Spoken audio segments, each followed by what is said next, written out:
Hello guys, in this quick video I'm going to show you how to better set up the steering wheel controls on the Crux interface with Boss head unit.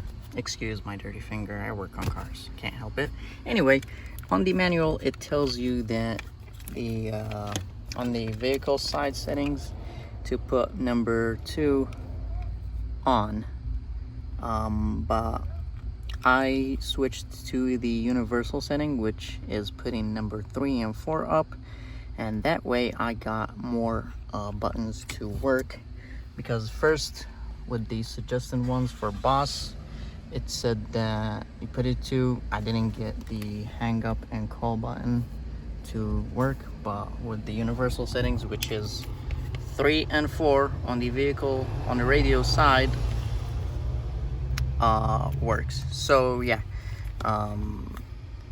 that's all for this video. It's really quick, and I'm going to try to get the feature of the camera to trigger while on drive.